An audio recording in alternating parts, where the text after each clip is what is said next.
नमस्कार दोस्तों, स्वागत है आपका knowledge base Hindi YouTube channel पे। एक माँ अपने बच्चे को गोद में लिए सरकारी अस्पताल के लंबे कॉरिडोर में घंटों से बैठी है। चेहरे पे थकान है और आंखों में उम्मीद है। कुछ ही दूरी पे एम्बुलेंस का सायरन बजता है और भीतर आईसीयू में डॉक्टर जिंदगी बचाने की जद्दोजहद में लग जाते हैं। यही है भारत की चिकित्सा प्रणाली, एक ऐसी दुनिया जहाँ सेवा, संघर्ष और सिस्टम तीनों साथ चलते हैं।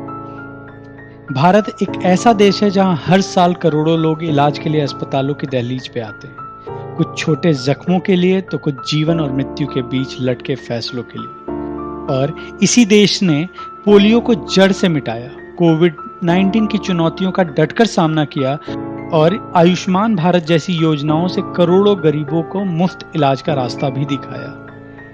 एम्स दिल्ली में आप देखेंगे सैकड़ों लोग देश भर से आए हैं, कोई कश्मीर से, कोई बंगाल से।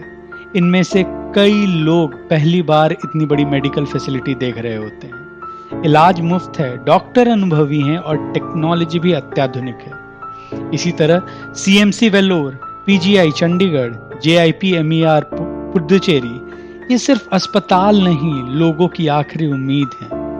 अब जरा चलते हैं एक बड़े प्राइवेट अस्पताल की ओर। चमकदार बिल्डिंग, साफ सुथरी लॉबी और डिजाइनर यूनिफॉर्म में स्टाफ, ये सब देखकर लगता है इलाज अब एक एक्सपीरियंस बन चुका है। लेकिन एक सवाल उठता है, क्या यह अनुभव सबके लिए है? एक साधारण सीटी स्कैन की कीमत यहाँ 6,000 रुपए से शुरू होती है। आईसीयू में एक दिन का खर्च लाखों के आसपास है और अगर कैंसर या हार्ट सर्जरी की बात हो तो लाखों की रकम सुनकर मरीज से ज्यादा उसके परिजन बीमार हो जाते हैं। यहाँ इलाज है लेकिन कीमत भी है, और वो हर जेब के लायक नहीं।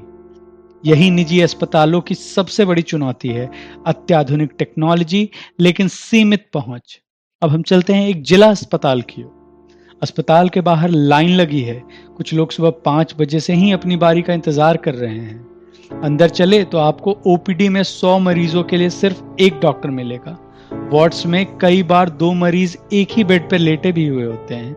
कई अस्पतालों में अल्ट्रासाउंड की मशीन महीनों से खराब है, दवाइयां नहीं मिलती और नर्सिंग स्टाफ थका हुआ है, अधूरा है और अक्सर कम वेतन में काम करता हुआ है। लेकिन इन तमाम कठिनाइयों के बावजूद यह सरकारी अस्पताल है जो ग्रामीण भारत के लिए जीवन रेखा बने हुए हैं। भारत में हेल्थ केयर एक दोहरी चुनौती है, आवश्यकता की विशालता और संसाधनों की सीमाएं।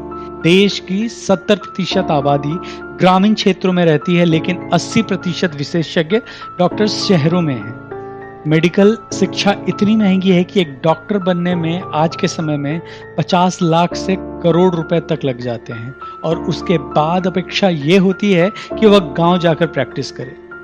कई प्राइवेट अस्पतालों में इलाज एक पैकेज बन गया है।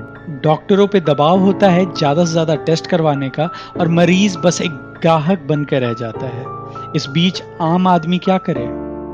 वह या तो भीड़ भरे सरकारी अस्पतालों की तरफ जाता है या फिर लोन लेकर किसी कॉरपोरेटिव अस्पताल का बिल भरता है। सवाल यही है, क्या कोई रास्ता है?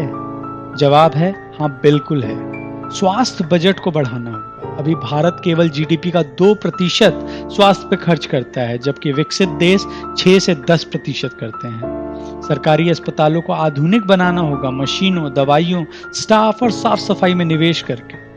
प्राइवेट अस्पतालों के लिए रेगुलेशन होना चाहिए, इलाज की दरें तय हो, ट्रांसपेरेंसी हो और मेडिकल एथिक्स को लागू किया जाए। डिजिटल हेल्थ और टेलीमेडिसिन ग्रामीण क्षेत्रों के लिए वरदान हो सकते हैं। एक मोबाइल ऐप के जरिए हजारों किलोमीटर दूर बैठे विशेषज्ञ से सलाह मिल सकती है। और मेडिकल शिक्षा में सुधार की भी जरूरत है।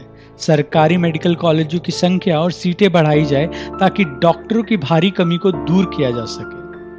स्वास्थ्य सिर्फ इलाज नहीं बल्कि सम्मान का विषय है। हर भारतीय को यह अधिकार मिलना चाहिए कि वो बिना डरे, बिना टूटे और बिना बिके अपना इलाज करवा सके। भारत ने जब चाहे बड़े बड़े संकटों को पार पाया है। अब वक्त है कि हम स्वास्थ्य को भी उतनी ही प्राथमिकता दें जितनी हम सड़क, पुल और इलेक्शन को देते हैं, क्योंकि एक देश तभी आगे बढ़ता है जब उसके लोग स्वस्थ हों, सशक्त हों और सुरक्षित हों।